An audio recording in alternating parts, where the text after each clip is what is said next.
Hey, Curt Hennig fans. Hello, and welcome to another episode of Curt Hennig Was the Best, Changed My Mind. I am your host, Steph. Today on our Perfect Podcast, we are going to have another special episode dedicated to Larry the Axe Hennig. So I'm going to be showing all kinds of clips. I have all kinds of stuff off of YouTube and X and just anything that was really kind of thrown my way about Larry the Axe. If you would like to support the show, please, if you can, give to my PayPal and also my Cash App. The links will be in the description field. You will see this probably about the middle-ish of January, so we are probably like a month ahead, excuse me. So let's get right to it. So I know I did talk about Larry the Axe, and he was before my time. Um, so there are matches I have of him and Curt together, and then I found a few of him and some other superstars together. So we're gonna watch along to those. I had never seen him as a heel, and he makes a darn good one. So, well, he actually was a heel back then when Curt turned heel in '88. So in AWA, when Curt turns heel, he sort of, well, it was like '87, '88. Because he would win the belt from Nick Bockwinkel, another second generation superstar, I found out. Yeah, I didn't know that either. But Nick was also second generation, and I mean, he was an awesome wrestler. I just thought Curt was better. So, but this would happen where the whole investigation, and we will go over that too. Excuse me. We will watch along to the match with Nick Bockwinkel, and then when Curt gets the belt, and then I mean, like I said, you do see the little sleight of hand. You see Curt open his hand a little bit, a little tiny bit, and then that's when the heel turn will go. Once the investigation happens, we will watch along to the investigation because, I mean, it was a big fiasco and they didn't find anything, so they made Curt the champion anyway. I mean, if you had no evidence, right? Because I mean, you just see this like that, and you see Larry Sabisco kind of pound his fist on the mat. So there's really nothing there that you. It's not like he handed him a roll of dice. Here you go, knock him out, right? It wasn't obvious. You had to have evidence that he did this, and unfortunately, or fortunately for Curt, there was none. So let's get right into it. This is a match I found quite by accident on X. It is a match between Dusty Rhodes and Andre the Giant versus Bob Roop and Larry the Axe Hennig. So yeah, that's exciting. Give me 1 second. And these matches, I mean, they are what they are. They are pretty spectacular, I will say. So you can see here, this is just my Mrs. Witchy Perfect. It's my black magic talk. I kind of have to use it. So okay, let's Much, but if you want to be I'm going to okay, here we go.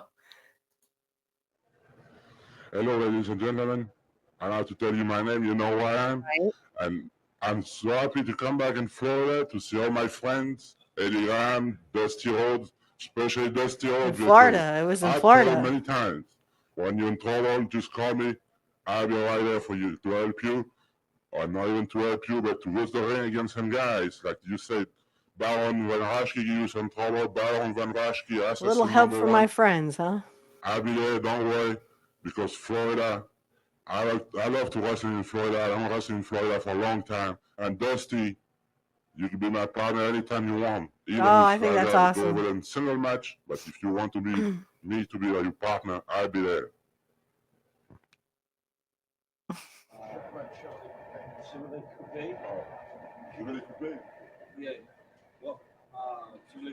Hey, it's Dusty Rhodes.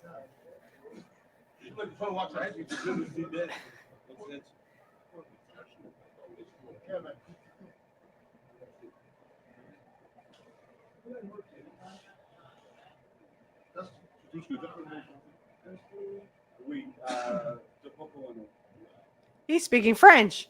Dusty's speaking French. I didn't know Dusty knew French.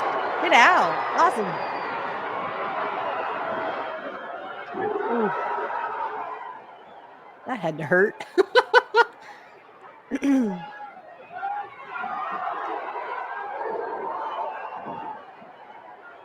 There's Larry. Larry the Axe versus Dusty Rhodes.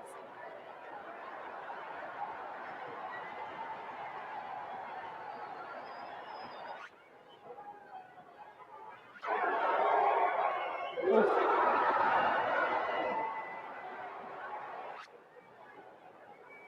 Trying to figure out when this is.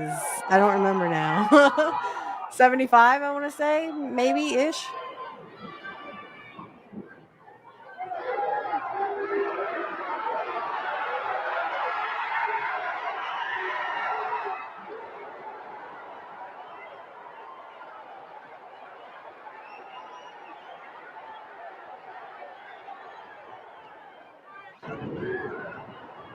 Yeah, worse for Dusty there. Oh, Larry, I wouldn't be in there with Andre. Oh, yikes.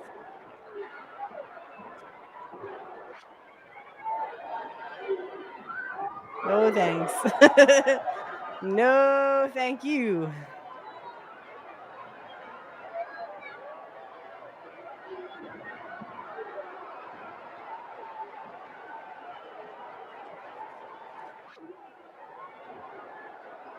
Ow. I don't think I want. Yeah, I wouldn't want Andre to pick me up like that either. Well, there's Dusty.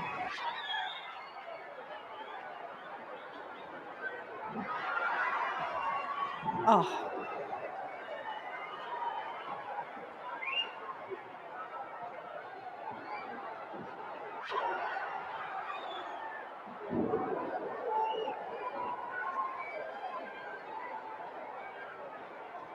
Ugh, oh.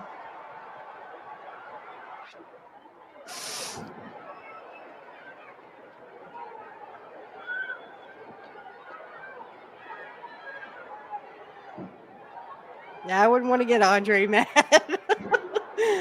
I'm like, nope, I'm going the other way.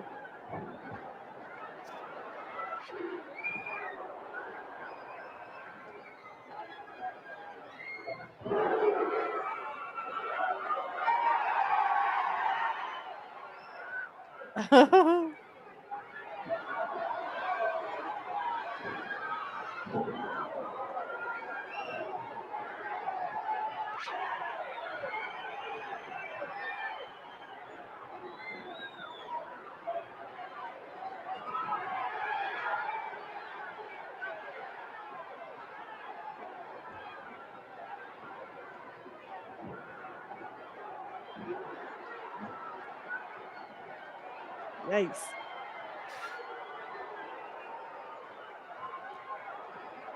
Oh, yikes. They got their heads banged together. Uh-oh. That's one bear hug you don't want to be in.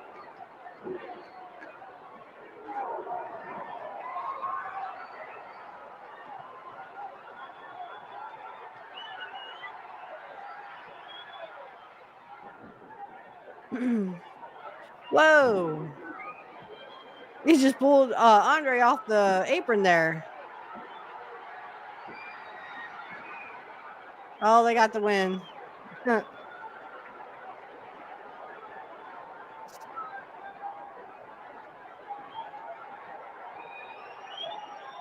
Oh, no.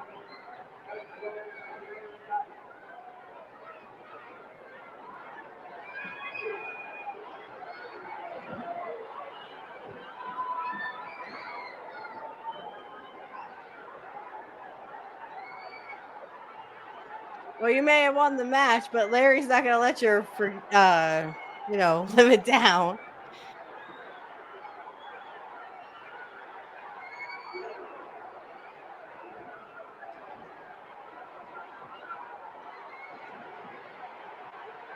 Feet don't fail me now.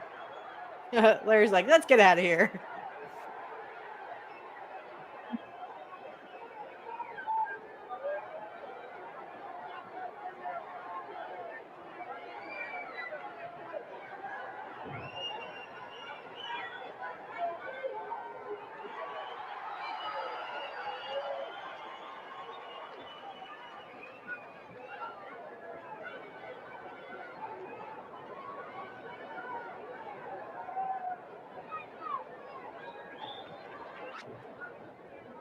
Nope.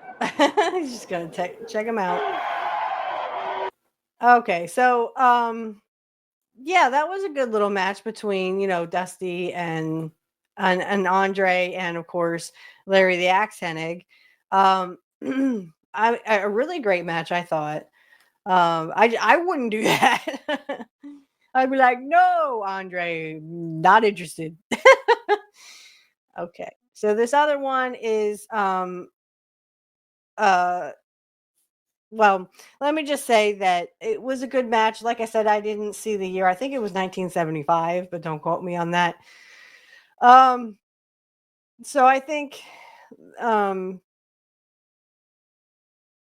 I mean, you had a young Andre there, and a young Dusty Rhodes, and of course Larry the Axe. Um, with someone I didn't know. I don't know who Rob Roop is. I don't know who that is. Um, but it was a good match, I thought. I kind of found it funny that the heels are wearing like red, white, and blue, like they're patriotic, that kind of thing. But I didn't know Dusty knew French. He was speaking to Andre in French. That's pretty darn cool. Um, anyway, so this next one is just Larry the Axe is at ringside. Kurt's gonna come out in WCW. This was after the West Texas Rednecks, and this was after um it was pretty much in 2000, after all that stuff. So let me go back. But I like this one because I like all of WCW when Kurt was in it. I thought, Kurt was really good in it. So he's going to lose his job if he gets pinned. Like, I don't think so. He went over to the axe, and then he got axed himself in the back of the head. And this match, the bell is sounded, and we are off and running. What does... oh, no thanks. Mm-mm. Earlier, we heard a very angry Bret Hart talk about little payback for the outsiders and Sid Vicious. What does he have up his sleeve? It's still to come, the big... I don't know. I wasn't really paying attention to Bret Hart in 1999. And Malenko, and then Tori still locked in his shark cage. Can Eddie Guerrero win her freedom? Tonight, it's all happening here on WCW Monday Nitro. And Tony, what a match between Scott Hall and Sid Vicious. That's going to be. Yeah, Scott Hall's already in a fighting mood right now. What do you say? He's always in that kind of a mood. Him and Nash get together, anything can happen. And everything has usually happened. Hennig has really picked it up a notch here. Oh. And understandably so. No thanks. I gotta wonder. I mean, the kid camp spied on Lex earlier, and as he's become a family affair here, and Lex, something's going on in his brain. I don't know what he's up to, but fans, maybe we'll find out before this telecast is over. No thanks. It's good to see a Hennig take control. Larry. Talking about his father, and he brings him this disco wrong man, wrong place, wrong time. Oh. Chipper Jones just walked in. Trust me, I don't want that. No, thanks, Larry. I think I'll pass. All right. That was a great match for Kurt. I think he does get a win, but that was actually 99 when he was fighting for his career or something. Eventually, he would be pinned by Buff Bagwell, and he would be supposedly forced to retire. But he didn't really retire. He just went and worked for Vince Russo. So that was a good thing because, no offense, I couldn't see Kurt leaving the ring. Even if Russo was trying to get the veterans out, I just couldn't see Curt going along with that. Not in a million years. Especially not in 99. Because, he still had a lot of fight left in him. He had a lot of wrestling still left in him, I think. Um, he was, 41 in 99, and he was wrestling up until the day he passed. So, I just don't see that storyline going anywhere because I mean, Ver- Curt wasn't going to walk away. He wasn't just going to walk away from a great career, and he did have a great career, like one of the best. So, okay, so we're going to go into the first match I have here is Adrian Adonis versus Larry the Axe Hennig. So Larry and Adrian Adonis. I had no idea. I do know that we watched last week, and Adrian Adonis would help out Curt Hennig in the strap match he had with Wahoo McDaniels. So, yeah, who knew? I mean, I like Adrian. It's a shame how he passed in '88, but I think that Adrian, he was a funny character. I saw his Dark Side of the Ring, and I have to say, like, I think he. Hang on a second. I think he was really an asset to, wrestling, and he loved wrestling. He definitely loved his wife, and he loved his girls. So, I can't say enough good things about Adrian Adonis as a man outside the ring. And he played, even though he was, he came out in a promo and said, "Yeah, I'm gay," blah blah blah.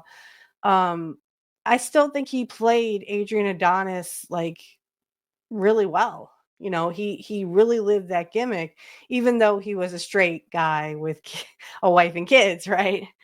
And he could get away with, because you could still kind of pick on the gays in the 80s. But I think he could wear pink very well. I think another guy who got away with that was definitely Rick the Model Martel. Um, Rick is a character, right? But then so was Adrian Adonis and Adrian Street and all these guys that sort of push that envelope a little bit with that kind of rhetoric and coming out as they did. But I still think they were generals in the ring, and they made everybody sit up and pay attention that wrestling was something definitely to go along with. So let me. Okay. Hope everyone can see that. All right, here we go. So Adrian Adonis and Larry the Axe Hennig. Against Adrian Golden Boy Adonis. There is Boy. look at that. A Greco-Roman knuckle lock. And he's going to try Adrian's trying to get away. You're going to get away from Larry. Loose.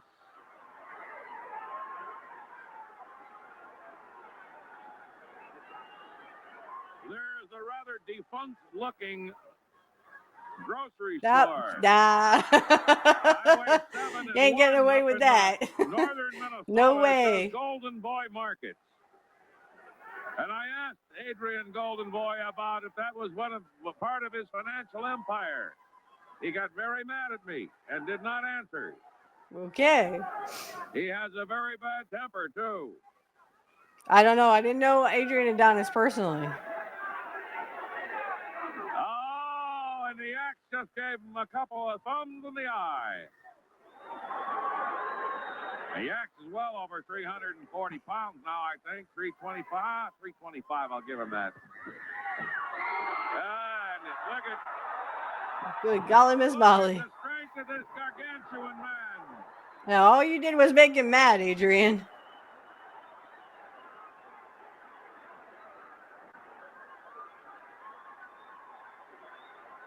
What a good seller Adrian is. I mean, he really looks like he's in pain. Oh. And a karate chop on the hand and he stepped on it. Stepped on his fingers.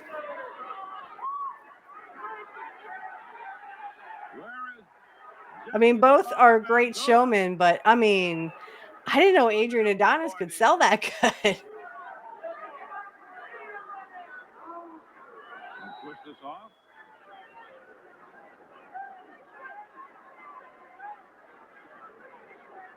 Oh, Adonis does have the arm bent. But that wrist is back on the arm. The whole hand. Missed. Oh, look out.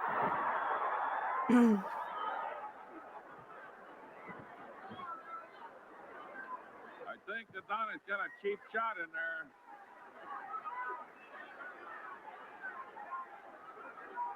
Pretty hard to hurt this big guy. I have said many years of during announcing his matches, he's big enough to go bear hunting with a switch. Still, no one will tell me what that is. Bear hunting with a switch. But not the type used in football. Adonis just made a tripod out of him. No. Oh. Adrian went flying.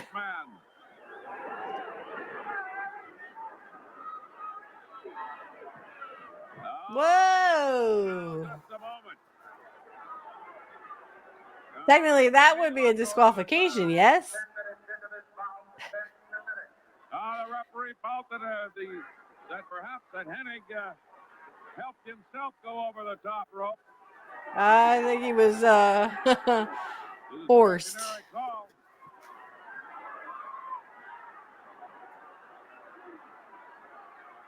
Look out, he rams Hennig into the post outside that ring, but not the ring post. You ram an opponent's head into the ring post outside the ring, you are automatically disqualified.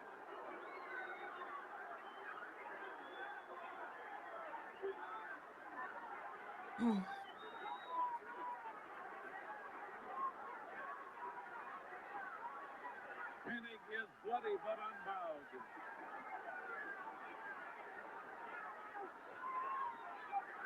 And he's also getting a little irritated with Adonis.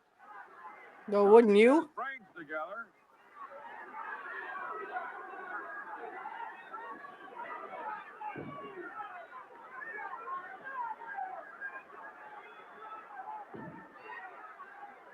Well, Adonis can't pin him outside that ring. He's either going to have to haul him in, bring him in.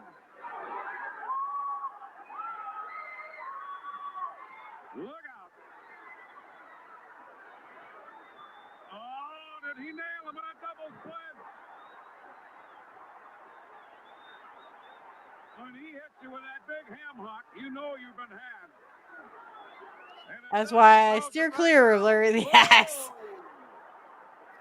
Ain't gonna do that. Irish whip, and he got him with that elbow. If he hits him with the axe, he's going to be had him, and there's the axe. Oh no, Adrian's out. Oh,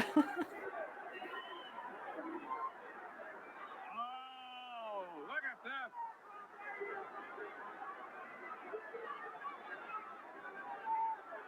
Ooh, watch out, ref. He'll hit you too. I don't know. He went for the Oh. foreign object of some kind or put something in his elbow pad. He goes over the top rope to try for a pin, and he gets it. Oh, he hit him with a foreign object. What's that? He hit a foreign object. Yeah, what is that? Elbow pad. Put the elbow smash on Hennig.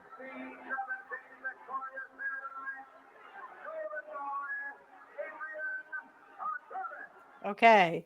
Stop sharing. And so I'm just going to take a 5-minute break. I'll come back and we'll talk about that and go from there. But that was a great match, I thought. One for the books because, it's Larry the Axe Hennig. So I will be back in 5 minutes. Catch you on the flip side. Okay. And we're back. So what do I have to say about that? That was a great match. I didn't know, like I said, that Larry the Axe ever fought, Adrian Adonis.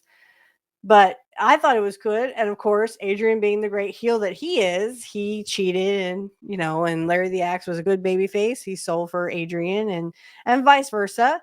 I think there was a lot of mutual respect there between Adrian Adonis and Larry the Axe, of course.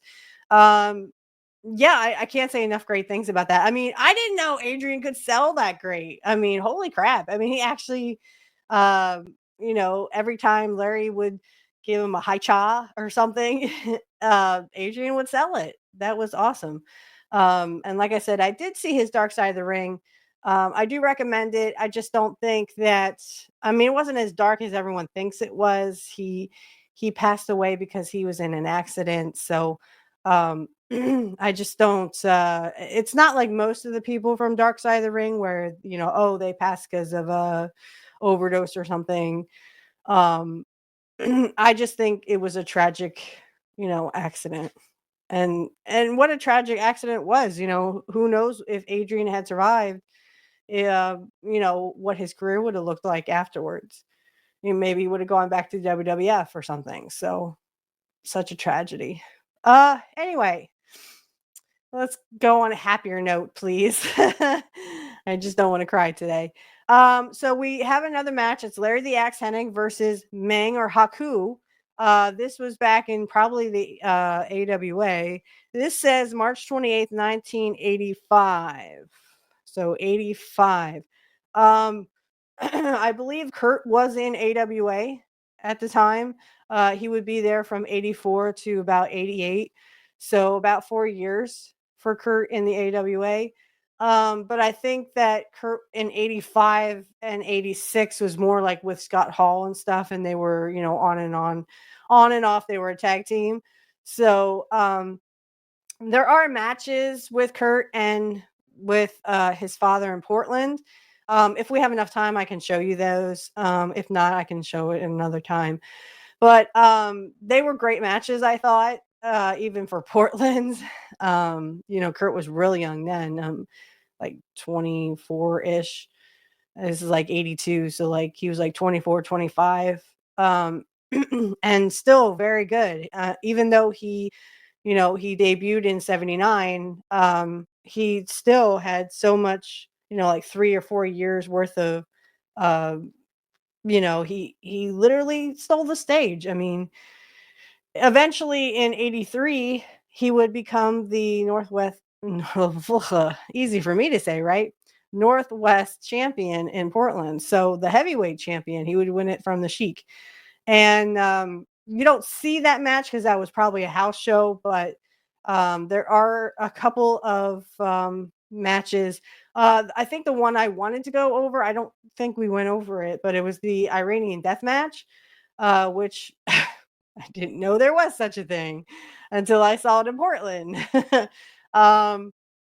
Billy Jack Haynes is in that. So yeah, wow. So I literally, I think it's a great match, a great set of matches that he has with Larry, his own father. So but anyway, let's check this out. I haven't really seen this one, so we're gonna watch it together for the first time. At least I don't remember watching this one. But yeah, this was it says March 28th. Oh, that's Curt's birthday. March 28th, 1985. He would have been 27.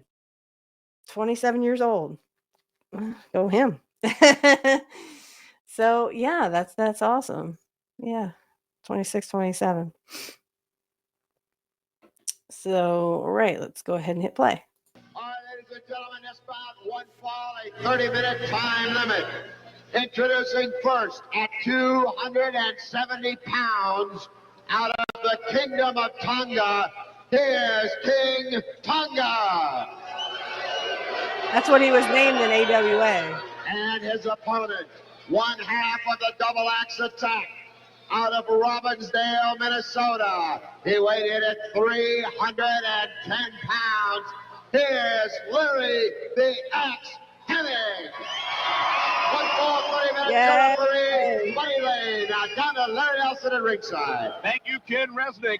Ken will be down here to join me instantly to do the color commentary on this match. This should be absolutely deadly.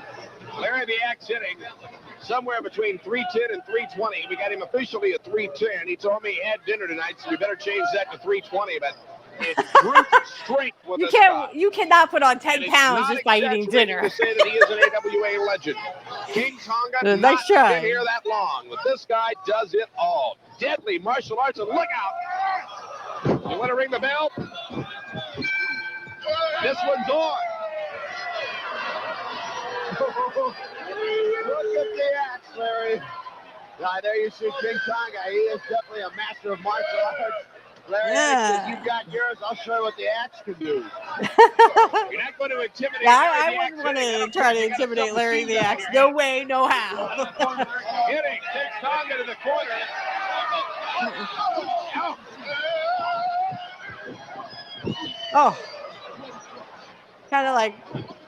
They don't come any more rough and ready than Larry Hennig. They never have, and they never will. And Tonga is getting out of town.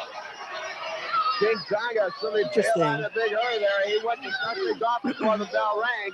Didn't quite work out the way he would have liked. Now Tonga, of course, one of the paid assassins of Sheik Adnan El Casey. Boy, I think of Larry the Axe Hennig. Think that's not determination on his face. That almost looks Sheik like for this one, fired TNA, from the arena for some of his Magnum past TA actions. as a referee, but it's So not. this I time, don't know who that Tonga's got is. to go it alone, and perhaps he bailed out looking for his mentor, if you will. But this time, he's all by his lonesome. King Tonga and Larry the Axe. The Axe in control so far. Do not underestimate King Tonga. He's given up weight. Tonga a big 270, but Larry the Axe is a monster. And at least 310. They're maybe both 320. monsters. Yeah, Listen to the Axe no. going, no. And then, yeah, I love to watch this man work. Pure professional. No and Larry yes, the Axe huh? Hennig. Oh, Take that chop just like good shot at the scar on the shoulder of King Tonga. He's been in the wars a while. So I tell you, that last chop, Larry, you can hear all over this packed Winnipeg arena. And as you said, it had virtually no effect on the axe. Yes. How do you knock down You're like an 310 evil pounds genius. with a chop? Yes. Even if it's with an axe. Obviously, with that one, you don't. No, I don't That mess time with Larry King the Tonga Axe. didn't. He might get it done sooner. I or like later, but I can breathing. tell you. Now, we should remind the fans, of course, looking at King Tonga next to Larry the Axe. He doesn't look that big, but King Tonga weighed the scales for this one at 270 pounds. From the Isle of Tonga. I do wouldn't not know doubt where that it is. because those Samoans. Wherever it is, it has produced a big, mean man, but he's in there against the bigger, meaner man. Oh, hey, watch it. Watch how low you're starting going. to get some action here with a kick. Larry the Axe still holding on to control. What does it take to get this big man to break a wrestling hold? Tonga's done everything. Kicked him, chopped him. Look at that man. And he still didn't let go. Gonna try to chop to the 5 this time. Now the throw. The Axe keeps holding on. Oh, Now, wait a that had to minute. hurt. Larry, I think you saw exactly what I did. That looked like a karate chop, pure and simple, right to the throat. And referee Buddy Lane been able to see it. That would have been an automatic disqualification. Tonga had to risk it. He had to do something. He was getting his arm torn off. Now he goes directly to a choke. Breaks it long enough and then goes right back to the choke. You got to do something to wear down Larry Hennig. And when all else fails, you go illegal. Tonga with him over the rope. At least he's not putting his feet on Excellent him. camera work, and you can see exactly. I mean, he what is, but Larry he the Axe- isn't. You think he's not being choked? Throat right over that bottom rope. Now what are we going to do? Oh, not right in the eye. Right in the eyes, Larry. Headbutt Tonga. That tape that Tonga wears on both his hands, I don't know why it's there, but it can act as sandpaper when it slices across his skin. Be nice. Tonga at work, but not hard enough at work. He's going to have to.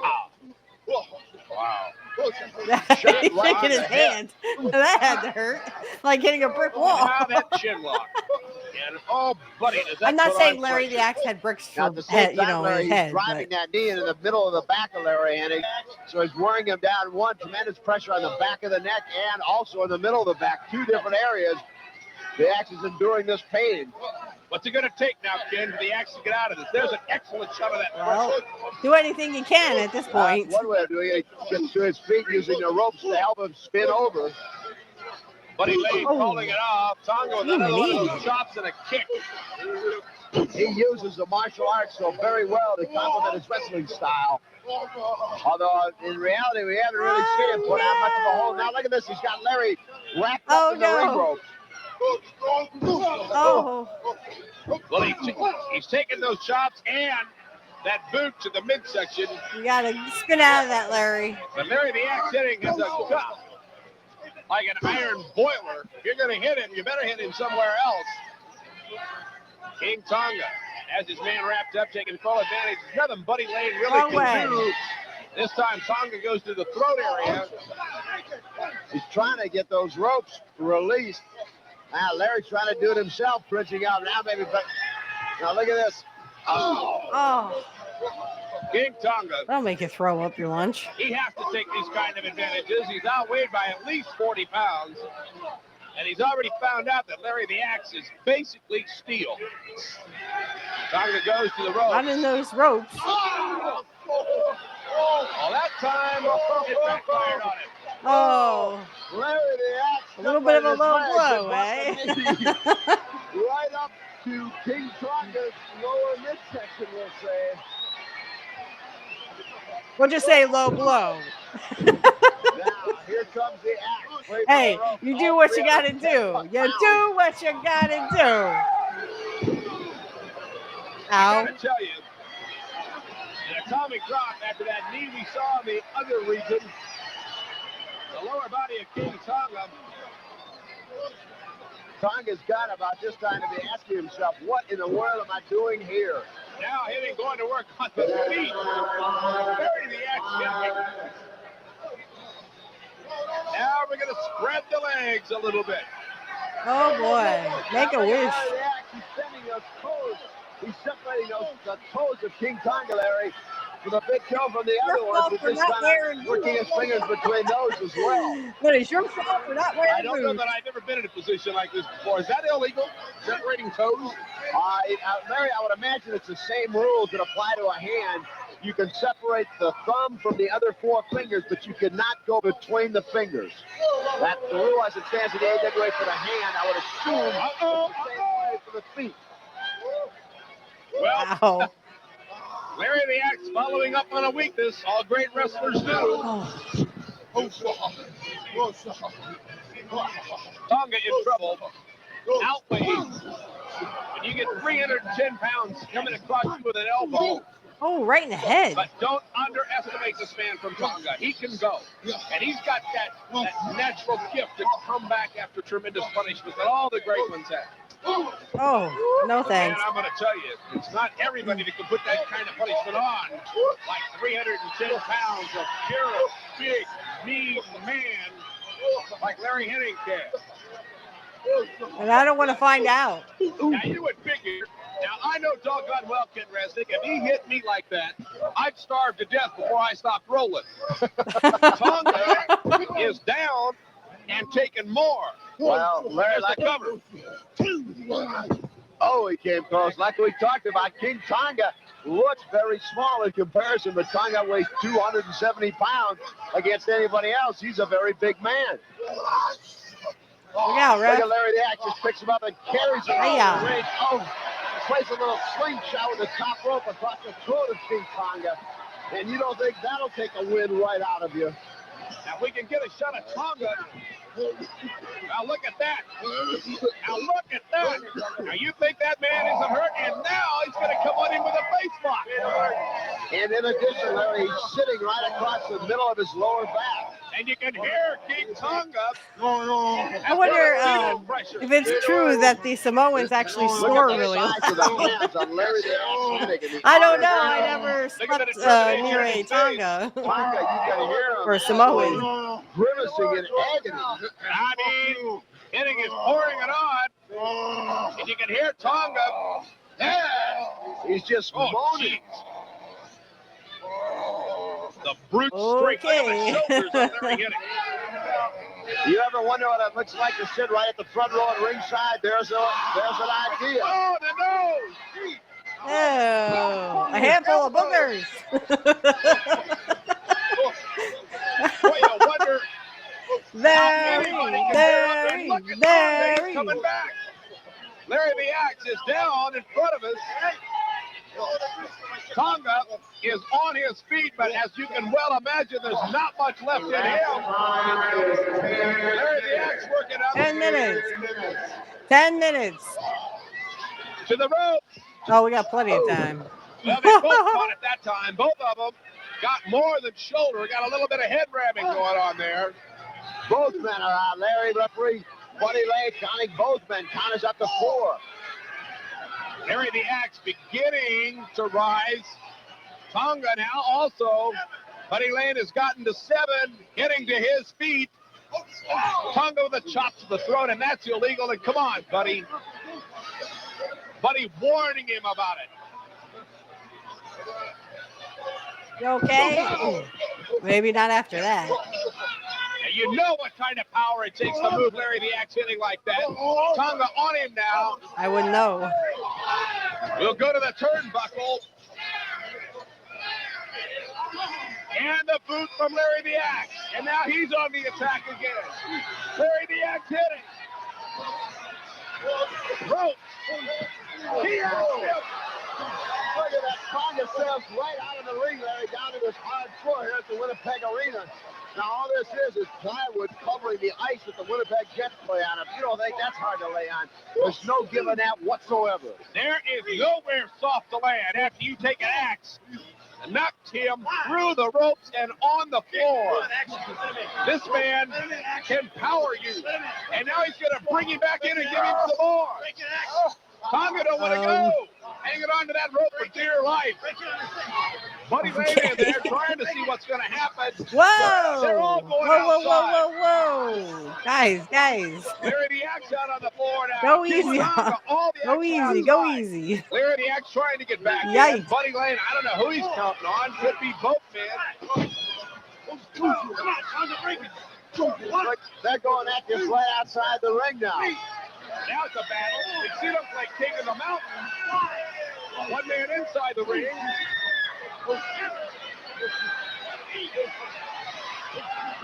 Larry the Axe makes it inside. Here comes Tonga. Oh, he's counted out.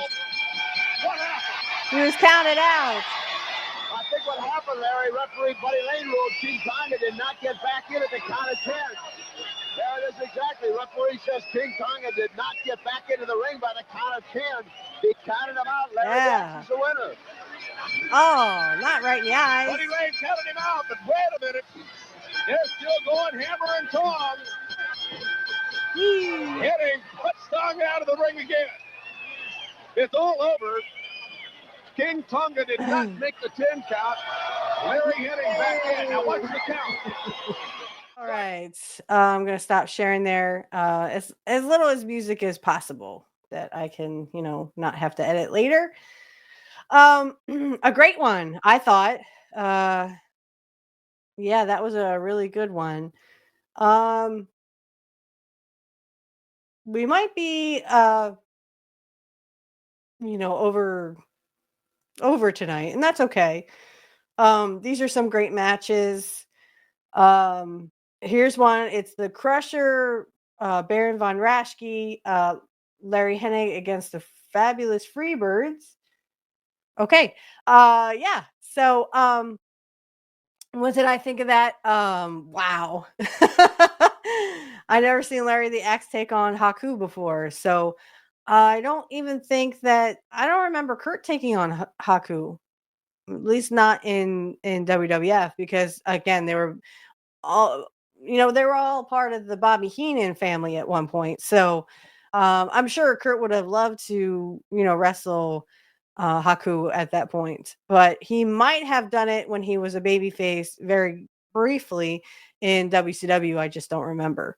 So anyway, this next one is going to be about like 20 some minutes. So it's the Fabulous Freebirds, Michael Hayes, Buddy Roberts, and Terry Gordy versus Larry the Axe, the Crusher, and Baron von Raschke. So this one looks like a great one, I'm pretty sure. But yeah, so let me just go ahead and present. And this one, okay, hope everyone can see that. Talk about a 6-man tag battle. And this is also from Bad Street, USA. Let me see. It's July 1985. The Clawmaster himself, Baron von Raschke, and their third man, none other than 340-pound Larry the Axe Hennig.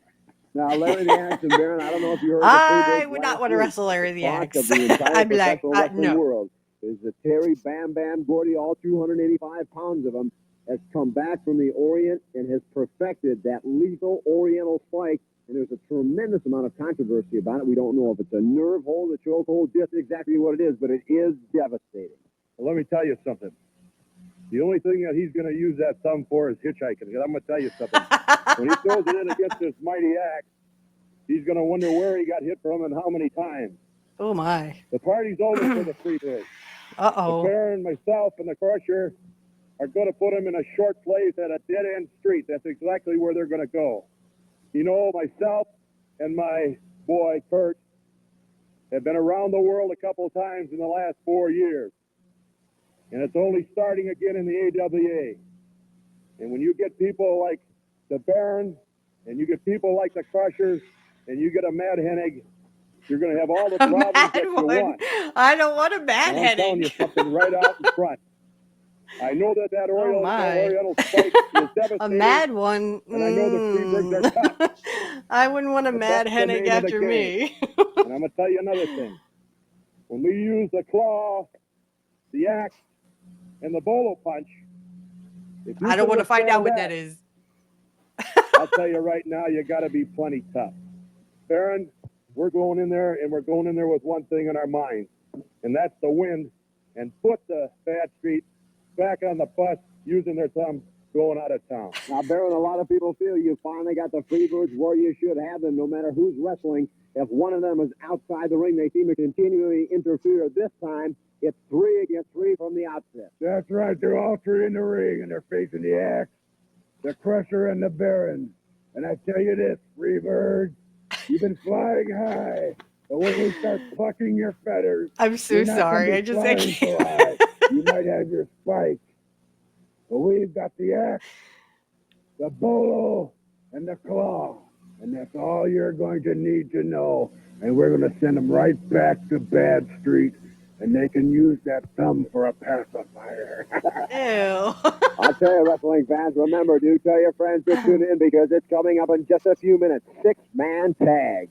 The one and only Crusher, the Clawmaster, and Larry the Axe Hennig against the opponents in that big 6-man tag battle coming up.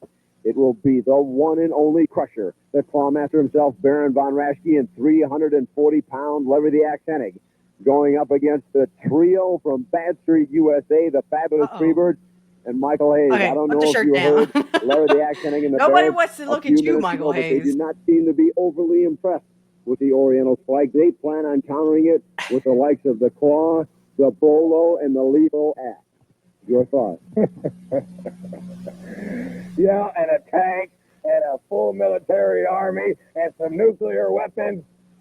That's about what it's going to take to combat it. But you know something? Speaking of the Baron, as everybody in the Winnipeg area knows how we feel about the women he said Winnipeg. Here. And they showed how they feel about us. I mean, they're always after us, constantly. Everywhere we go, they're flocking around us, wanting something. And you know what's funny? There's only one guy here that's starting to give us competition because I have to admit it, he's a good-looking guy, and that's Baron Von Raschke, huh? Yeah, he looks just like a taxi cab with the doors open. I don't know. That's absolutely awful. I just Now, like one how thing, he speaking of talks. Canada, that I've noticed in the past when, so after some of your disparaging remarks, such as we've just heard about this great country, when the fans, when you enter the ring, begin singing "Oh Canada" and covering up Bad Street USA, you seem to get visibly upset. You want to tell anybody something to say? Yeah. Hey, I was born Canadian, okay? Hey, but hey, I'm going to admit it. I was born Canadian. But the thing is, my Okay. mother is American, and I got an American citizenship, and I'm a good Southern boy. Is just that like my is that buddies, why you and I have don't want you Canadians singing, rebel "Oh, flag as a Canada" shirt? to me, please. They can't even sing. Not like us. Bam Bam, what do you think about this place? Well, you know, it makes me sick. It makes me sick to my stomach, and I just overheard an interview with these two guys, Baron Von Raschke and this other goof out here. They're talking about their claws, and they're talking about their axes. And, you know, let me tell you what I'm going to do about this. You know, I'm going to get in and Baron Von Raschke, the first time you stick that hand up in my face, I'm going to bite your hand off. And as far as you Okay. act, you know, you want to come with that arm, I'm going to bite your arm off. And I'm going to plow Who's over this there? thumb right here in your throat. So get ready for it. Because Keeps we're looking gonna over take that you down way. Like, who's Bad over there? Street, Hello? USA. Right when we was born, you know, our papa, he was a Rolling Stone, and we kicked him out of the house when we was 14. Papa was a All right, now, Rolling ladies Stone, and huh? gentlemen, coming up shortly, you'll see for yourselves that big six-man tag battle. Stay with us. All right, wrestling fans, it's the Major League of Professional Wrestling, the AWA, so let's get back to the action here on TSN. Back to the arena with the action already in progress. The one, the only,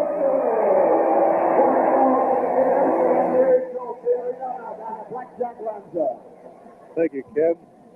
Well, we're in for a barn burner this one. The six-man tag match. The Freebirds, the fabulous Freebirds, headed by one Michael Hayes, Terry Gordy, and Buddy Roberts. Against Baron Von Raschke, All right, Larry the stop. Hennig, and the Crusher. I mean, no offense to Michael Hayes, but he kind of looks like a Barbie doll, like a lady from the back. Especially with all that blonde hair. At one point when he faces someone like Curt in the Rockers or something, I honestly thought that he was a guy or like he was a girl from And he the loves back. to pull them off like in a I mean, he looked burlesque like show or something. like a Barbie doll. Blackjack Lizer, there was no doubt that it's the Baron, the Axe, and the one and only Crusher that are the big favorites here in Winnipeg. The Freebirds have made the past few weeks some very disparaging remarks about this great country. Well, they certainly have. Canadian fans want no part of them. You can see Michael Hayes getting visibly upset. No, we can't tell the crowd to shut up. That's Michael Hayes right behind us. Well, that's one Nope. reason why they're Sorry, we getting can't do on him, it. giving him the raspberry, because his attitude towards the good wrestling fans of Canada. Okay, Blackjack Lanza, as you well know, the other night we were present watching the Freebirds in action here in Canada. They came out to the strains of their song, The Freebird by Leonard Skinner. The fans around the arena stood up and started to sing "Oh Canada," and the Freebirds were absolutely beside themselves. Here we go. Right off the bat, all three Freebirds. Here's to the high ground, wanting no part of the Baron, the Axe, and the Crusher. Well, they've cleared the ring, and the Freebirds want to set their own pace, obviously. They want to start the match the way they want. After trying to get the upper hand by jumping us from behind. Well, you heard and saw Buddy Roberts, what he had to say. But nonetheless, the Freebirds were very quick to exit the ring. Well, here's the largest of the Freebirds, Terry Gordy, and he's well over 300 pounds, and he moves like he weighs about 220 pounds. He doesn't want any part of that claw. I guess there's, I blame him. I thought he was gonna shove it back in his face, or he's gonna bite his hand off. He said as soon as he went like this, you know, with the claw. Last week's look at Terry Gordy since he returned from the Orient, and they say he has perfected that very lethal Oriental spike. Yes, he has, and I'm not too sure what it's a sleeper type of sleeper nerve hold, the combination, and it's very devastating. Once he applies it, it's all over.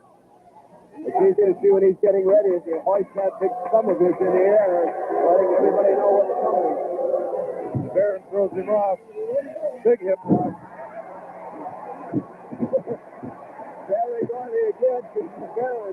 Baron wants to get that claw early on, and once again for the second time tonight. Well, all three of the Freebirds bail out of the ring. Well, I'll tell you one thing. The Freebirds aren't stupid. They're not going to sit there and have the Baron throw that claw on them. That's one of the great teams of professional wrestling.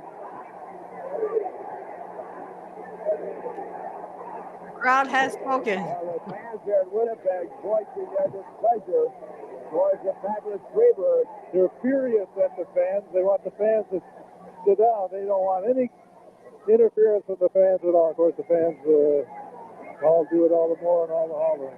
Now, the Baron very smart. You can see the Freebirds very clear. They wanted to lure the Baron into their corner. Baron very smartly backed away. Well, what's happening here with the Freebirds is this. They are one of the top teams. There's the Crusher. Top teams for the That was a Crusher. championship match with the Road Warriors. They're trying to get a match with the Road Warriors. They can't afford a loss anywhere down the shape, down the step from the championship caliber. They've got to be very impressive to get a match against the Road Warriors, and I'd love to see that one. I tell you, that's a promoter's dream, Blackjack Lanza. You ever get the Freebirds and the Road Warriors in the ring? I'm not sure who the people would be cheering for any of them. One thing I can guarantee that one would be a war. Trying to get the claw on him. Now look at the Baron. One man. Baron, one man breaking through now. He's very wicked. Introduces Terry Gordy and Michael Hayes. Oh. Right to the eyes.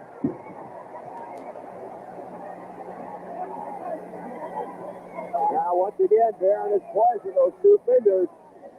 Terry Gordy runs over, tags off his partner, Buddy Roberts. Michael Hayes still outside the ring. You can see him in the corner of your screen rubbing his head. Well, Roberts didn't really want to tag in, but he didn't have much of a choice. And Michael Hayes was still on the ground nursing his head wound. Buddy Jack Roberts, the smallest of the three Freebirds, but Blackjack Lanza, a lot of people feel he's the most sinister of the three. He sure is, Ken. He's a little devastating. He's like a thorn in your side. You ain't got no hair to pull. Trying to pull his hair. He's like, wait, he's bald. He's very happy over that. It's probably one reason why he has his head that way.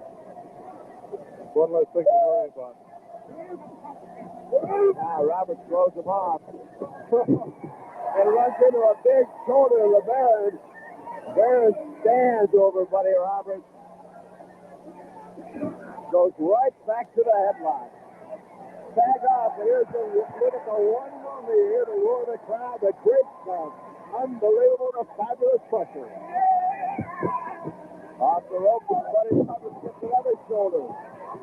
And another one. The man from Milwaukee goes to work. Oh, tremendous punch to him. Crusher, as he said, limbering up those 1,000 megaton bombs. Well, he's done it all. Right into Larry the But Axe. he's still very powerful and very active. Oh boy. With 325 pounds. Now you're in trouble. 40 pounds. 340, been eating well lately. Larry the Axe. Oh my. Look at the pick Buddy Roberts up right by his ears. Well, he'll be able to So glad he doesn't do that to me. drop at 100,000 yards. Ah, yikes.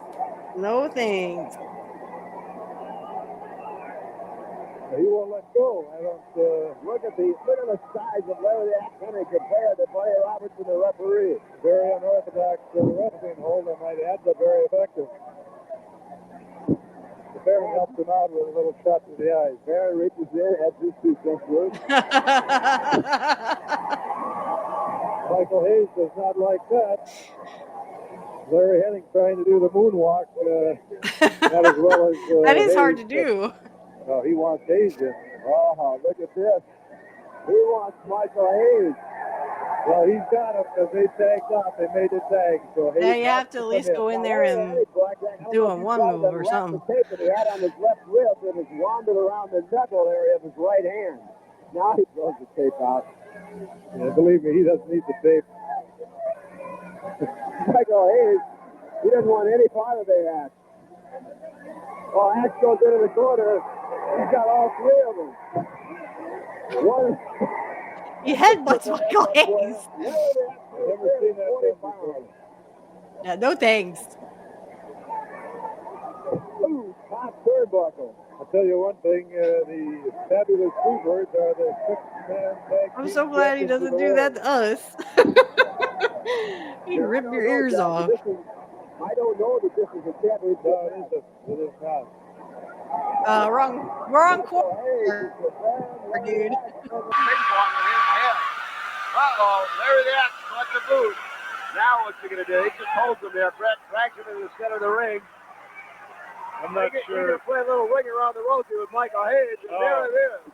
Yikes. Talk about London Fish. You don't know where he is. Michael Hayes falls over to Terry Gordy. He's going to bail out of there real fast. Terry Gordy not exactly overly anxious to get in and tangle with the Baron, Blackjack. Well, not too many people are. The Baron is an extremely tough wrestler, very unorthodox, and a powerful grip. One of the most powerful in all of wrestling. Great crowd on hand here tonight at the Winnipeg Arena, including a number of the defending Grey Cup champions, Winnipeg Crew, Bombers. Don Shaw is here. Oink. Chris Walby is here. Fellas are really enjoying themselves. They were down in the dressing room talking to all the wrestlers. Yes. Terry Gordy took that knee back down and do further damage and missed. Baron goes right to work now. Let's stretch your hamstrings out.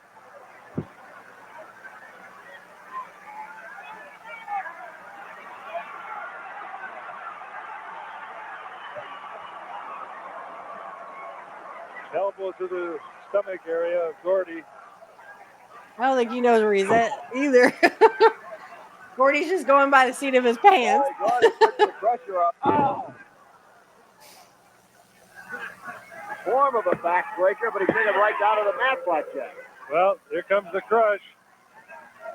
He's not too happy with the way things are turning out right here. Crusher's not where you want to be, caught in the corner of the men from Backstreet USA. He's got to get out of there. Well, Larry the Axe Hennig is going to come over and take matters into his own hands, but the referee very quick. Look at Terry Gordy from the outside holding on to the boot of the Crusher. That's exactly it. There's three of them to hold him down. The one and only Crusher, certainly a tremendous crowd favorite here in Winnipeg. Some months back, Blackjack Lance, I think you were here. They had a big fan appreciation night thrown by one of the big breweries here. They took the Crusher up, brought him to the back with a big limousine. He really enjoyed that night. Well, I'll tell you what, he's tremendous. Look at this, he's got Buddy Roberts right up on top. Oh, he's got Buddy Roberts in a bench position. Nice. The Crush had enough of sitting in that corner. Here comes the Baron. He's into the goose step. You know what that means.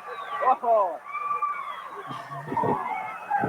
Good shot to Michael Hayes and right back to work on Buddy Roberts.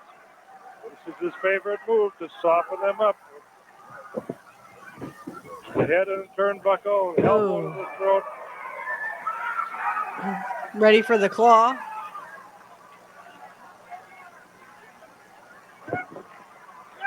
Oh. Buddy Roberts got the Baron ready for that back body drop. He got that boot. Looked like Blackjack. He caught him right in the throat with it. He did. Right. He caught him exactly in the windpipe. The Baron got up. He wasn't going to lay down there. He's up pretty hard when you can't breathe and now you can't see. Buddy Roberts is getting to work on the Baron using that top rope as a chokehold. And again, in comes the Axe. But Terry Gordy quickly turned the referee around. So learning to Larry the Axe with the Crusher now. Gordy continues to work on the eyes of the Baron. Now what's he going to do? What are they setting him up for a pile driver? Oh! Pile driver. I don't know if the Baron can recover from this. It was driven down with 300-pound force coming down. Baron is able to kick him off. I'll tell you, Blackjack Leslie, you don't see many men with the resiliency to come back after a pile driver. No, you certainly don't. It's very difficult. There's to a, come reason, back a because reason your why it's thumb, your outlawed, neck right? is driven into your shoulder blade. And Gordy is laughing. His It wasn't outlawed then, though. punch right to the Baron's face.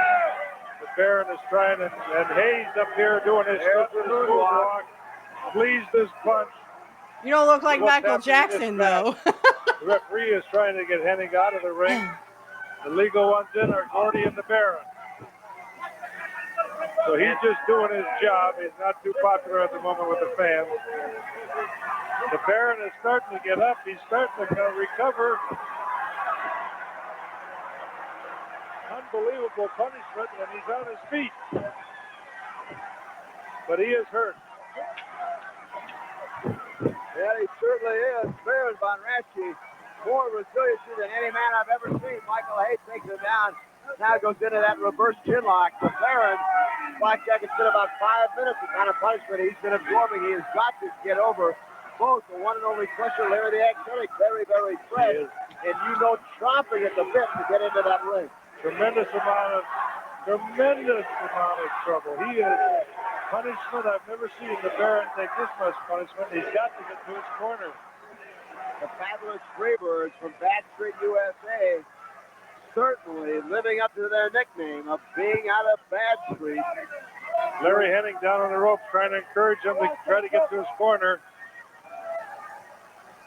The Baron is just about out. It almost looks like a form of a sleeper hold, Blackjack. Yes, it is. I've never seen it quite applied this way. I don't know. He's hurt. He's starting to come to. I don't know if that's the Baron coming to so much as Michael Hayes just jumping around to add more leverage in the Baron's body, just reacting to the shoulder. Well, at this point now, if Michael Hayes turns him over and turns him around, his shoulders will be down. He'll have a pin. But apparently he's not really that interested in pinning him, only to make him suffer some more. Now the Crusher trying to get in, referee Joe Fiorino seeing him. And as you said, Blackjack, fans don't like it, but he's just doing the job he's supposed to do. The Baron is coming alive. How many times have we seen Baron von Raschke dig down so deep, suddenly becomes absolutely oblivious to pain and punishment? That's why he's a crowd favorite. Almost takes on superhuman proportions as nothing seems to phase him. It's like he goes into a trance. There's the claw. He's got the claw on Michael Hayes. He's got the claw. Hayes is able to tag off to Terry Gordy. Oh, no. Look at Gordy showing the spike. He's got the Oriental spike on the Baron, and Hayes is out. Terry Gordy with that Oriental spike. It's absolutely lethal. Now, the Baron was just about out a moment ago from that chin lock that Hayes used as a sleeper. Now he's got the Oriental spike on the Baron. Larry the Axe comes in, Crusher with a boot, has almost no effect on Terry Gordy if he continues to hold on to that spike. Raschke's out on his back. So is Michael Hayes. Buddy Roberts working over him in the corner. This one could be about over. Look at the Baron. He's trying. He is trying. Look at that camera. There you see a good view. There's that spike. The spike is in the right hand, jammed in. It's kind of hard to see, but the Baron is trying to come back. I've never seen a man dig down as deep as this.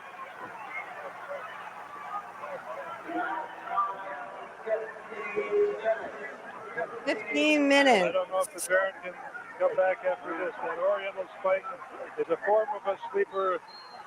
We understand it correctly. Instead of the arm and the regular sleeper cutting off the blood supply, it's done with the thumb jammed in. And of course, this was taught to him by the Oriental. I'll tell you, Blackjack, you've got to worry about what kind of possible damage this could be doing to the Baron. He's been absorbing that punishment for quite a while now. Well, when you cut off blood to the brain, it's not a good sign. And I don't know if he's got it applied just properly or what. He is an expert at it. And the Freebirds are not coming in. They're staying back in their corner because they feel they got the Baron just exactly where they want him.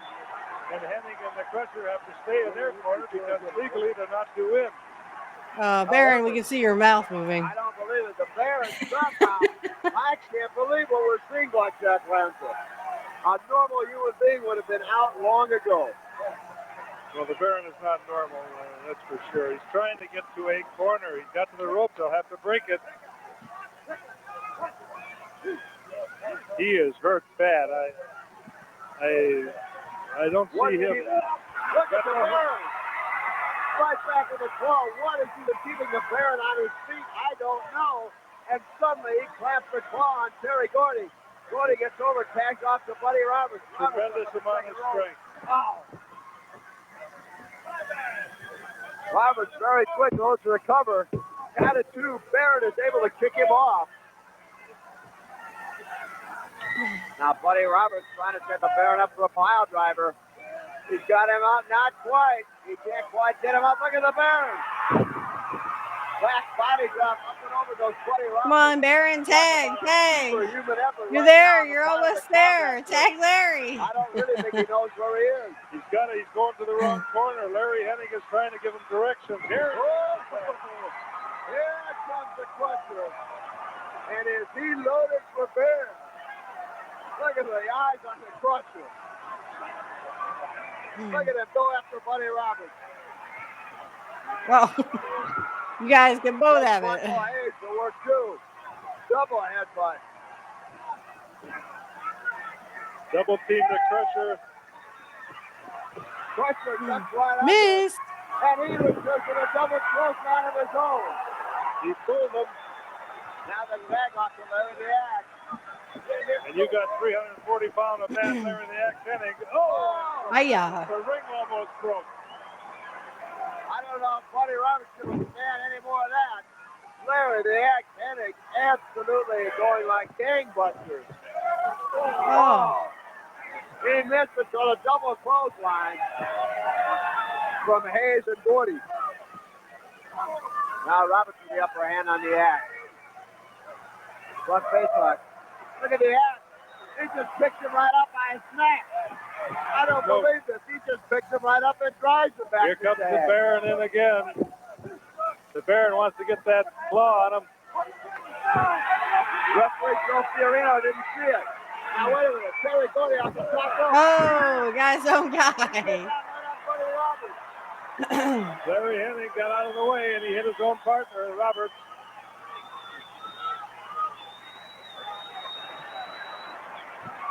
Now they tag off. There's the goose step. You know what this means? The Baron trying to get the claw on Buddy Roberts. Off the ropes comes Roberts. There it is. There it is. There's the claw. The Baron regained his strength back, so he's got the power back. Here now, comes wait a minute. Here comes Hayes and Gordy both going after the Baron. Now look at this. We've got all 6 men in that ring. It's going to end in a riot. Baron, meanwhile, still has the claw Crusher on just Buddy threw Roberts. Hayes out. Buddy Roberts and Baron are the legal men in that ring. Now wait a minute, Blackjack. Michael Hayes sticks out in the front. He's got something. Got something on his hand. Michael Hayes. Here he hits the rope. Right on the Baron's head. Now The Michael Baron Hayes is out. obviously had something. He came off those ropes like a slingshot. Labeled the Baron cover. Oh, I don't believe it. Oh. The referee did not see it. Everybody in this arena saw it. Michael Hayes from the outside. Okay. Yeah, that was a good match. I just thought that was a bad ending. I thought they should have at least got that one. All right. So from here on out, there's like 4 more that I just want to share. This is going to be a longer version today. So this one that I'm going to show you, let's see. It says Bockwinkel, Stevens, and Graham versus Hennig, Putski, and Crusher. I never heard of those, but we're going to figure that out together. So I'm going to go ahead and share the screen. Just to say what I thought of that match. Like I said, I think it was good. I just didn't like that ending. I didn't like the Freebirds winning. All right, so this is September 7th, 1974. Here we go. 24 at Comiskey Park. At that time, they called it Sox Park. pardon that expression, Eddie Einhorn, if you're looking in. Comiskey Park now, but at that point in time it was Fox Park, and we had a big, super spectacular event out there this night. A lot of great matches, big house. And here you see Ivan Putski, the Polish Superman, walking up against Superstar Graham. He was one of the contestants in the six-man tag. Now, of course, we do have the six-man tag coming up at the Odeon in Villa Park. And all you fans, there is the Axe Hennig. That is the dad of Curt Hennig, who will be in the six-man tag at Villa Park. This is his dad, the Axe Hennig.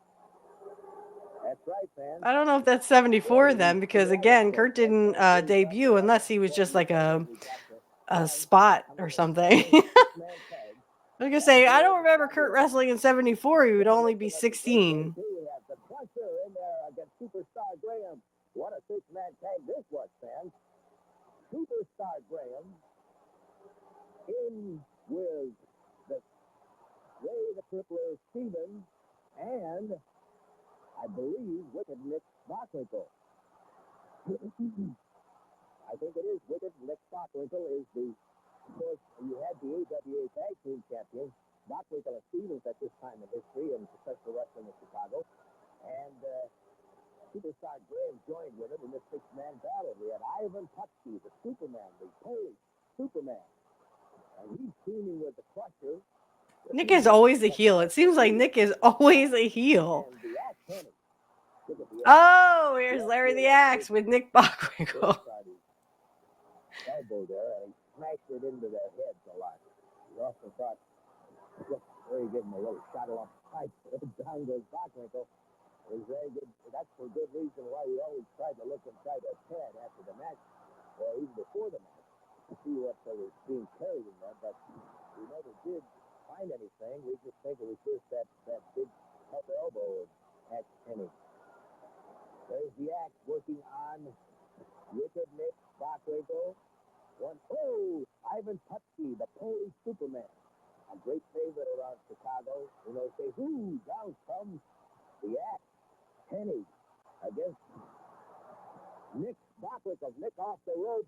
And down they go. We got a double knockout there, it looks like, at the Fox Park Show 1974 fans.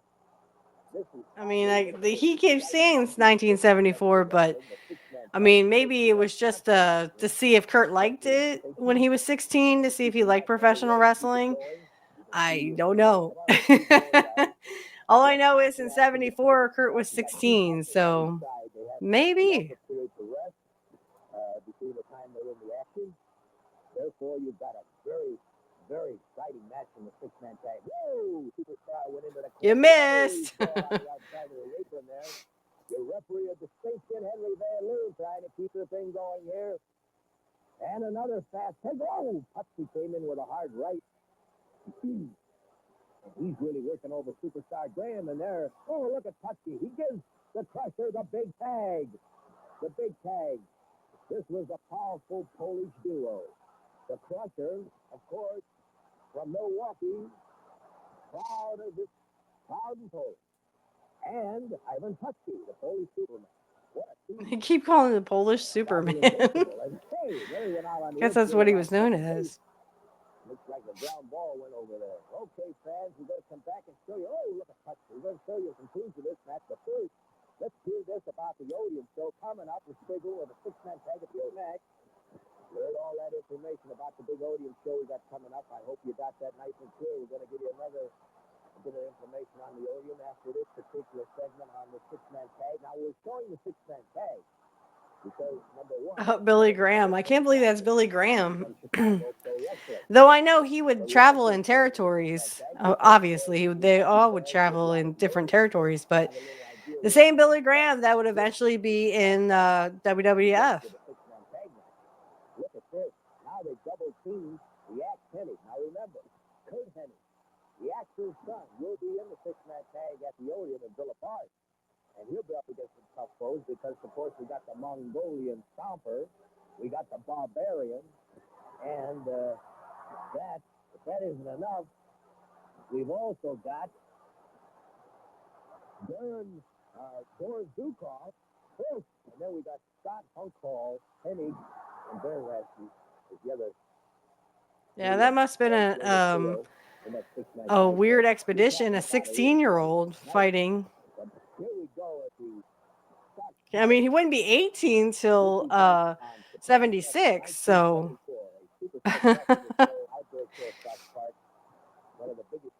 And then he'd be 20 years old in 78. So, or yeah, 78. For the AWA Championship, you've seen that crowd on television. I showed you it on the Hall of Fame Classic. And you remember Bob Elson commenting that they had one great bout after the other. So here we go. Larry the Axe also playing a babyface. One of the great bouts we had that evening at Fox Park. Tonight with Daniel Robinson.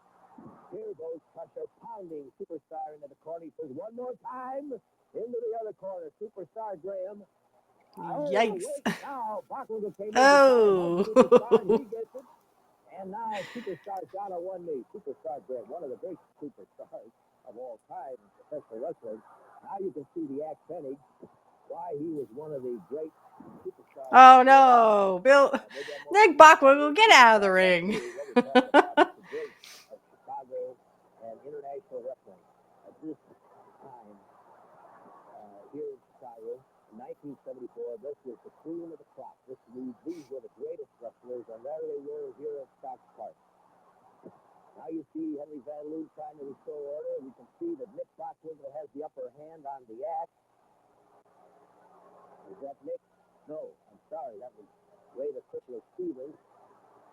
I can't really tell them apart. Yeah, that was Stevens, the Crippler. Now we have Nick Bockwinkel. He's tagged back in, and they're working over the Axe Hennig. Now he's got a full Nelson on him. In moves. Now wait a minute, Henry. You got to get Superstar. Whoa, whoa, whoa! Superstar. Oh no, he hit Nick Bockwinkel. Whoops. Bockwinkel right along the way to duck, Larry. I apologize, but I don't know whether Bockwinkel could even hear it. Bockwinkel is down, and now the Axe has got new power. He has been restored, and he's coming on. Superstar into the corner. A tough match here at the Fox Park in Chicago. A tough, rough six-man tag match. One of the great six-man tag matches in the history of Chicago wrestling. And you're watching it exclusively right here on Chicago Hall of Fame. Oh, somebody's leaving. They're leaving. Do you see that? He gave the old, wait a minute. They have left. Oh no, they left Billy Graham. A battle by himself, man. Crippler, Stevens, and Bockwinkel they have walked out on Superstar. And Superstar is getting pounded by the Axe and the 3. partners. And this looks like that is the end. Wow. Superstar. Okay. So wow. Yeah, I mean 74 technically Curt would have been 16, so okay. And he was in a tag match with other people. Well, like I said, maybe it was just to see if Curt liked to do it. And eventually we all know that, I mean, wrestling was Curt's life. So I'm not surprised that he went into it like at 16, and he officially debuted in 79. So okay, cool.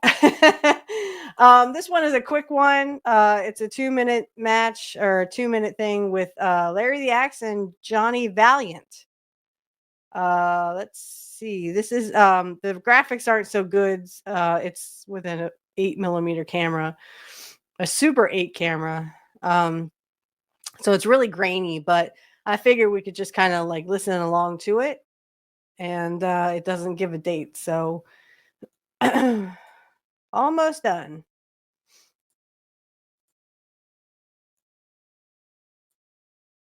Oh, there's no sound. So I'll just, I guess with a Super 8 camera, there's no sound. And it is a little grainy. But, I mean, still good. Yeah. Wow. I don't really know Johnny Valiant very well. I mean, he was a wrestler, I'm guessing. I just never seen his work before. So Yeah. It's just like 2 minutes of just this camera work. Wow. I mean, Larry was super, super good. I see where Curt got his talent, you know. And his charisma too. My guess is he was a baby face that in this one.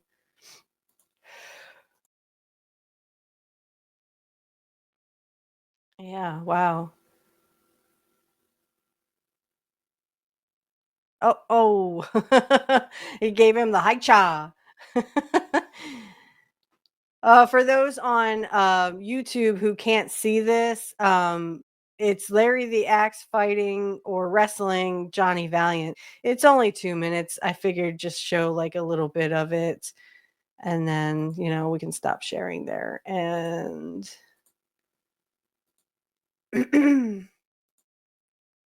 so this one says Andre the Giant versus Larry the Axe or Larry Hennig and Paul Vachon. Oh my.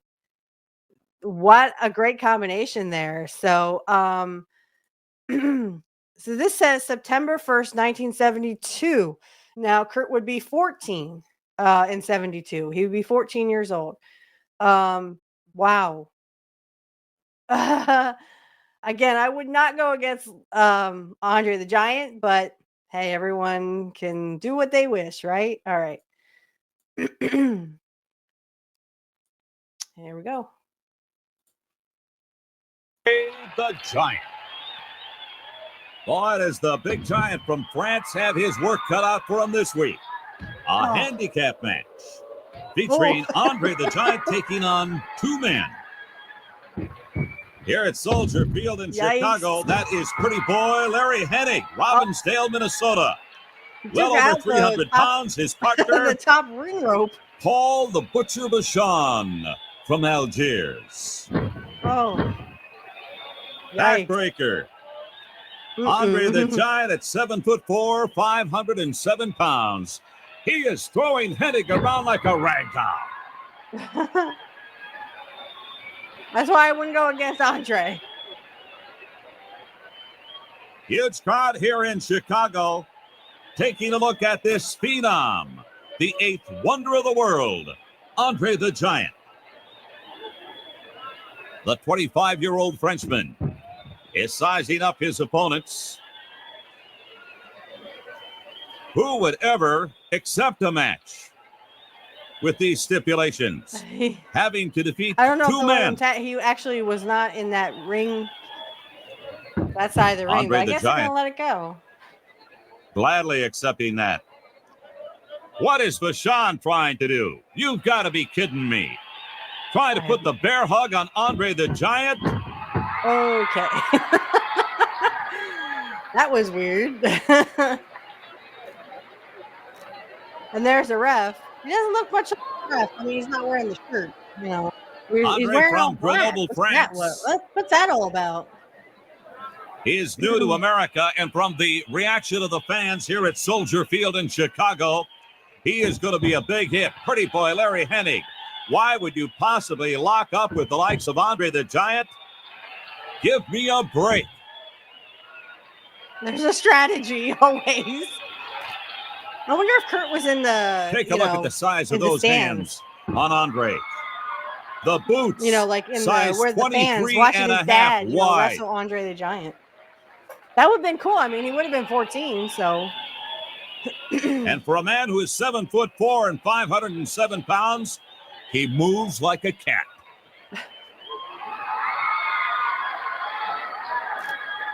Butcher Vachon says, come on, Paul, let's go. A little reluctant to take the tag from pretty boy Larry Hennig.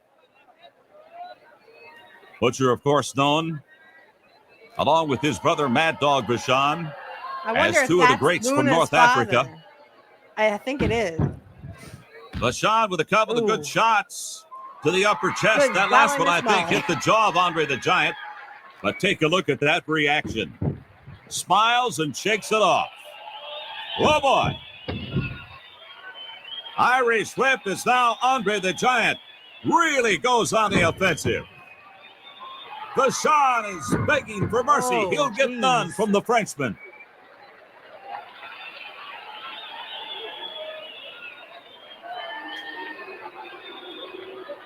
Butcher Vachon trying to wave something off. I think he wants to get out of there. I don't blame him.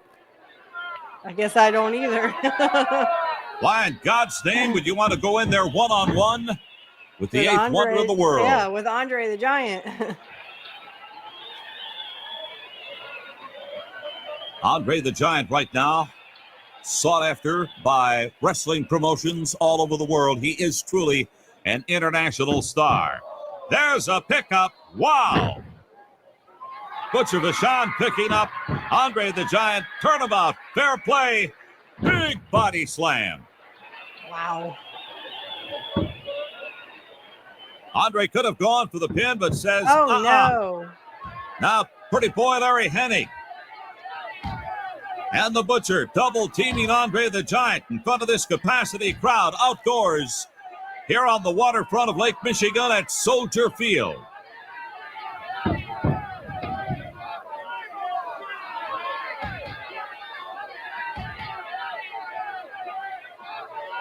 This is something I would not suggest. Not to raise the ire of Andre the Giant. Big back body drop to the Butcher. And another back body drop. This would be it as Andre the Giant gets the Duke here in Chicago at Soldier Field. Wow. Okay. Yeah, so that was a good one there. Between Larry Hennig and Paul Vachon, who I think is the father of Luna Vachon, because Mad Dog was her uncle. So interesting. So this last one we're going to watch briefly. It is Larry the Axe versus Sergeant Slaughter. We'll figure that one out. Okay, so here we go. Oh, it's an arm wrestling challenge. Excuse me.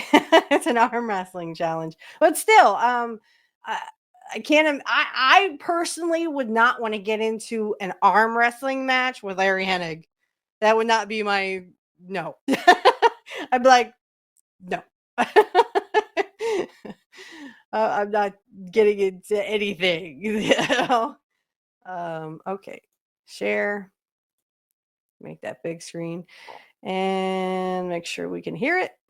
Promoter Wally Carbo has decided in his mind that he is going to settle the issue once and for all by bringing these two men in the ring for a arm wrestling contest. Lord Alfred Hayes made the challenge to Larry the Axe Hennig, and the arm wrestling contest will be taking place. Fans, at this time, we want to show you the Axe Attack. Take a look at this. The big man from Minnesota in action. Very powerful indeed. Side headlock by Schaefer. Throw off into the ropes from behind. Oh, behind. Oh, I know. Oh, did you see that? Fans, that is the Axe Attack now. The Super Destroyer and the Hangman. Take a look. Have it with that right. A whip into the ropes. And he clotheslines him. And he clotheslines him. Was 78. So Curt would have been 20. Ladies and gentlemen, it all comes down to this. Curt would have been 20 years old. the Axe Hennig. Get him away. I don't have to back up. I'm inspecting what's going on here. I want to make sure this chairs and tables are regulation. Come on, let's sit down here. Lord Alfred Hayes wanted to be sure that everything's all right. And Hayes, Tell him to back up. This is the man that's going to arm wrestle her. I'll throw him out of here personally. Now set him down here. Get cold. Keep your jacket on. I don't want you to touch his I don't shoulder. think you want to be thrown out by Larry the Axe. Not until we're absolutely ready to You've go. been doing all the talking. Sit down here now. My man has time to mentally prepare himself. I want a few moments alone with him. Take that thing away. well, ladies and gentlemen, trying to get this contest started here, and to no avail. And Larry the Axe Hennig has been insisting that the Super Destroyer sit down. And now being programmed by his mentor is the Super Destroyer. Larry the Axe Hennig is ready, and the Super Destroyer, as you see, dropping his jacket and about to do battle. I want you to make sure that we referee this correctly. I'll do the refereeing here. I don't want any bias or prejudice on your part, you know. I'm not prejudiced. And when my man puts his arm down, I want you to say, that is it immediately. Best man will win. That's Why all don't you just take a walk out of here and have him sit down here? Well, ladies and gentlemen, I just assume we get this. He will sit down. When I say so, he will sit down. I just assume get this contest going, gentlemen, if you don't mind, your lordship. A warm-up by the Super Destroyer, and he's getting ready. He still hasn't sat down on that chair. You can't talk because we would all know it's Sergeant Slaughter. Okay. Well, not much talk. Of course, Super Destroyer never does talk, but I'd like to get this going if possible. That's because we would know Both who men he is getting if he preparing didn't to hook talk. up.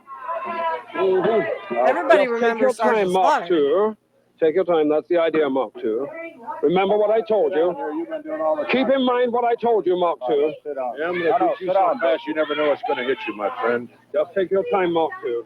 Hey, All right. I'll put my hands on top of their hands. When I release it, Like that'll I be said, the I start wonder to go. if Curt was As soon in as they the lock up. audience.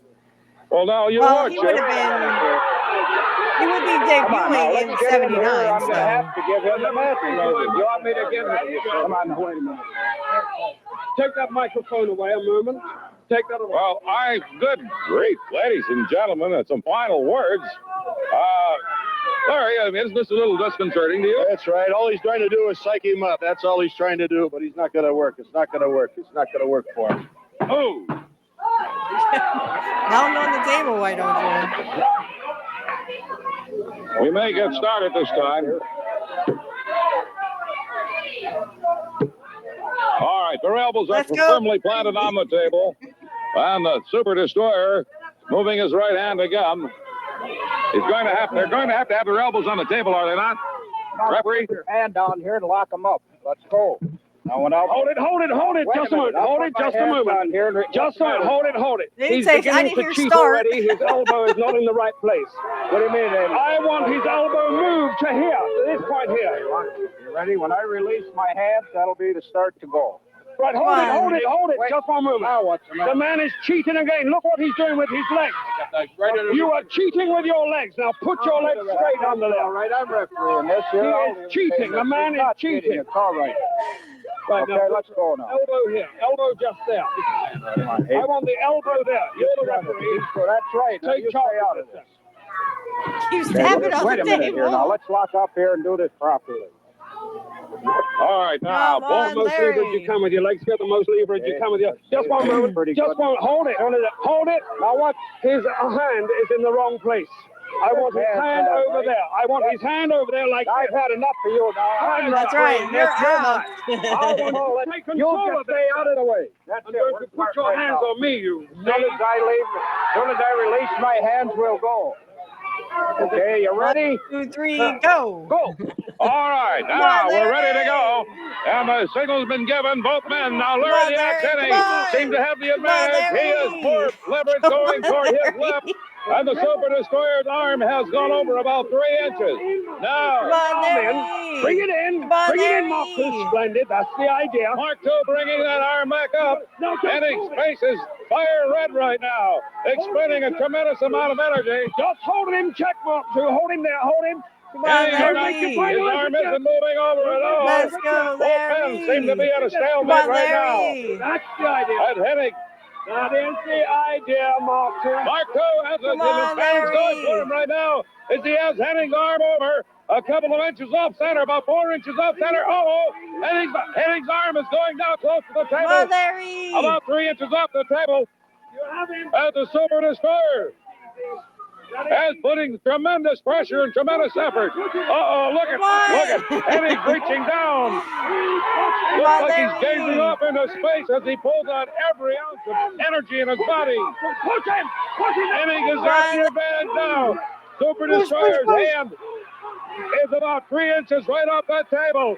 Look at Hennig going to work. Oh, an interference. Whoa, wait a minute. Lord Alfred. He was cheating. He couldn't possibly have done that if he wasn't cheating. Hey, Lord Alfred Hayes, I'm getting out of here. Lord Alfred Hayes put that cane in there and interfered. Look. Oh, and Hennig's going to let him have it. Oh, hey, get somebody in here. That had to Hennig hurt. got framed. Hey, get some officials in here. Good grief. Hennig just framed framed with a chair. Lord Alfred Hayes interfered with the cane. Pulled Hennig's hand away. Ladies and gentlemen. Look at it. He's going to do it again. Oh, not and again. Here comes Greg Gagne. Now they're going after Lord Alfred Hayes. Billy Robinson in there. Hennig is cut. Hennig is cut. Get this chair out of here. We want no more of that. Just threw the chairs out. Ladies and gentlemen, Hennig is cut and bleeding badly. Oh, man. Okay, we're going to stop there because I really got to get going. But I have had so much fun. I think we need to do this again, guys. I can try to find some more matches. Like I said, we can go over the matches he had with Curt when he was in Portland. That was 78. So again, in 79, Curt would be, debuting into wrestling for the first time. Though it probably wouldn't be the first time, probably be like a couple more times. If he did actually get into a six-man tag match with Baron von Raschke and stuff when he was 16. I mean, awesome. I'd love to see that match if anyone has it. But this is an episode all about Larry the Axe Hennig and almost 2 hours long because I had a lot of stuff there. And we actually had Curt in there too. So I just want to give some announcements. This is being recorded as of the December 11th. But we will be having a break in between Black Magic Talk only because it will be Yule time. So so you'll see this, like I said, about the middle of January ish, middle-ish of January, probably like the 10th or 11th or something like that, whatever that next Sunday is on Rumble, and then Monday on YouTube. So I hope you enjoyed that. Like I said, we will be taking a little bit of a break on Black Magic Talk, and that's only because we will be taking time out for Yule. But this weekend, because like I said, this is being recorded as of December 11th, we will be having the wonderful and great Sonia Smith on. She will be doing an hour worth of stuff. We'll be doing a Yule presentation. I'll bring my Yule stuff and we'll dress up. I'll probably have, my son's antlers because he has them. He's actually going to take them to school tomorrow. So, but I will definitely have them for next time. And, for that episode. So, if you want to check it out, I believe it's episode 35 of Black Magic Talk. So if you are interested, you go on over. This link is in the description field for my Black Magic Talk. Episode 35 is what you're looking for. And then we'll be taking a little bit of a break, for Yule and stuff. But then we will be back, and Matt and I will be doing more stuff, probably doing some tarot stuff and all that. We will be back next week. I will be taking a little bit of a break for the holiday of Yule. But you guys won't. I mean, you'll be having episodes come out because I'm like a month ahead. But we will be taking a little bit of a break. But next week, because again, we're not going to be skipping weeks for any of that stuff, but I will be taking a break a little bit from recording. Next week, we will have, I think it's Tim Horner versus Curt Hennig. Tim Horner was a jobber. He was a good jobber. I just don't think he went anywhere because I think his wrestling was not what Vince was looking for at the time. But they did wrestle each other on Primetime Wrestling. Actually, it was probably a house show, and Primetime picked it up. But it is a great match. I liked it a lot because I think Tim Horner was, just as good as Curt at that time. I think Curt was a little better, but I mean, Tim was there. He could have, if he learned a little more or had a little more experience, I think he would have kept it up and probably would have been a big star, but it just didn't. It wasn't in the cards. So we will be doing that next week. The links for Angels, Rumble, and YouTube are in the description field. We will be doing pro wrestling, only it will be Friday, and it will only be an hour. It will be Friday is the 13th. So so it will be this will be in the future. So if you want to go back and watch, I don't even remember what episode we're on. But check that out. We will be talking about Saturday night's main event. And then, of course, I think next Saturday we'll probably talk about, they're bringing back Saturday night's main event. And like I said, this is all into the future, and this will be in the past. But catch us on Pro Wrestling Talk. It is going to change a little bit because of the holiday season. So just look out for those times and the time changes if it comes to that. I'm also, trying to get on everybody else's, this Friday we're going to have Pro Wrestling Talk for an hour, and then I'm going to stay on to be with Angel in the afternoon. So catch me on Angel in the afternoon sometimes. Angel says I'm welcome anytime I'd like to go. And I mean, I love Angel. He's a very good friend of mine. But if you like his show and you'd like to subscribe, at least to see me on sometimes, his links will be in the description field. I'm planning to have Kit back on in January. So whenever I can record with him in January, I'll definitely be doing that. But because of the holidays, I think we're going to take a couple of weeks off, from maybe like a week or two. We'll see. Because of the holidays, basically. But I just want to let everyone know, have a happy Yule if I don't see you. And make sure you hug those loved ones that you love and cherish. And we'll see you back here in January when this episode comes out. Now you're going to hear shameless plugs. Everyone's going to hear shameless plugs. And for YouTube, you guys will have an AI song at the end. I might be switching it up. We'll see. But I just started using it, so probably keep using it for a while. But just to let everyone know on YouTube and Rumble too, that the AI song, or the song at the end, is AI generated. So, but you will hear a little blurb about that on Amazon, on YouTube. Excuse me. But I had a great time, everyone. I think that was great to watch some Larry the Axe matches because I had never seen a lot of those before. The arm wrestling match I had seen, that was actually with Sergeant Slaughter. That's why he didn't talk, because we would all know it was Sergeant Slaughter. So I hope you'll come back to me next week. Again, Curt Hennig and Tim Horner, and we will watch along to a couple of matches. I want to get some matches. Rick Rude and Ricky the Steamboat had a great match in 92 at Bash at the Beach. They had a 30-minute Ironman match, and I thought it was pretty good.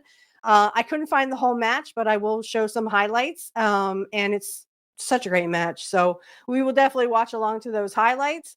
And I'll see you next time. So next week, guys, remember, everyone, nobody beats Mr. Perfect. Nobody.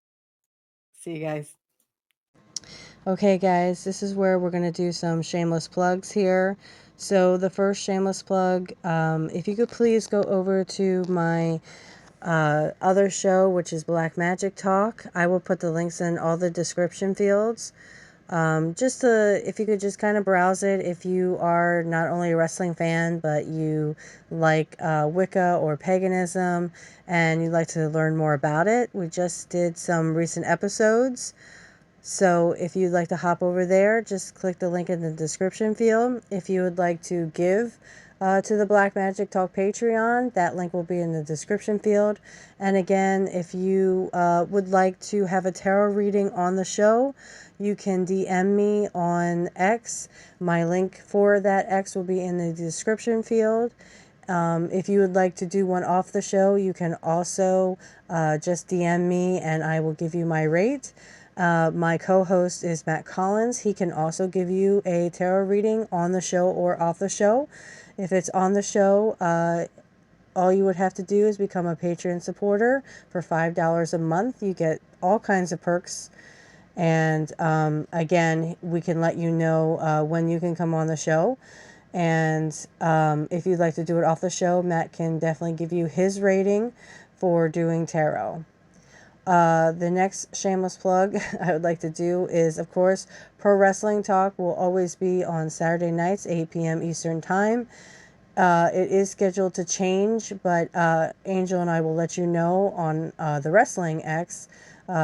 So if you would like to DM us at any time, me and Angel, my link will be in the description field for my Wrestling X, and that is for Pro Wrestling Talk, and also for this podcast, Curt Hennig Was the Best, Changed My Mind.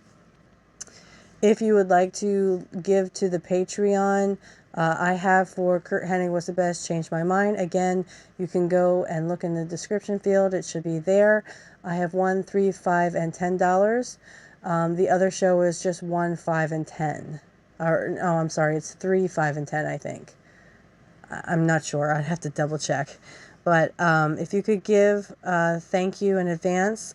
If you'd like to ask any questions for pro wrestling or Black Magic Talk, you are free to direct message me on X, or Angel, my host for Pro Wrestling Talk. Again, 8 p.m. Eastern Standard Time every Saturday, unless it is scheduled to change, but we will definitely let you know beforehand. So, of course, this show, I'm going to do a shameless plug for this show.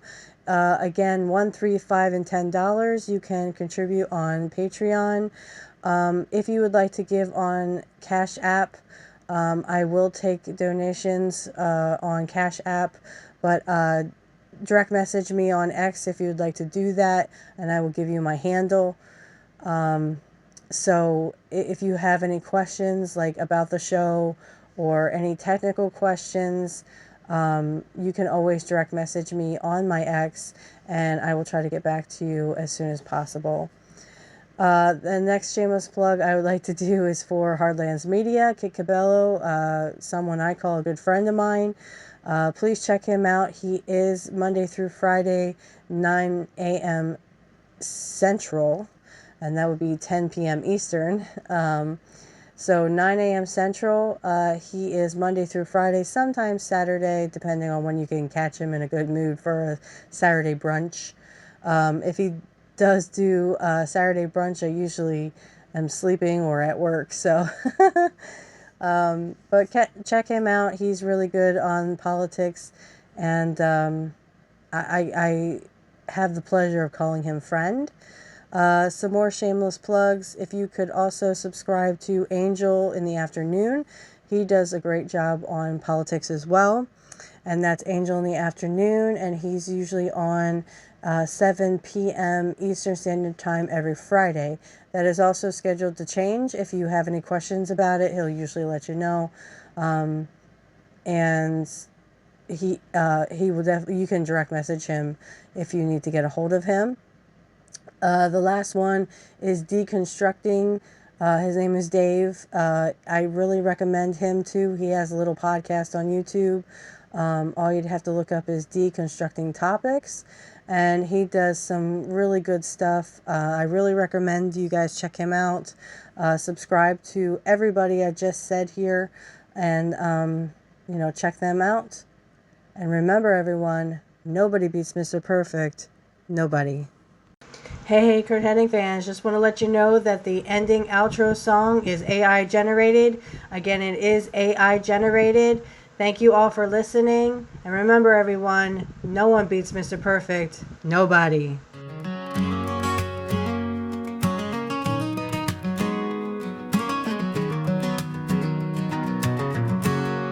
He walked into the ring, a legend set to soar.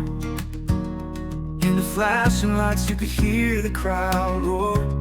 With a twinkle in his eye, a swagger in his stride, Curt Hennig, he was more than a star in their eyes.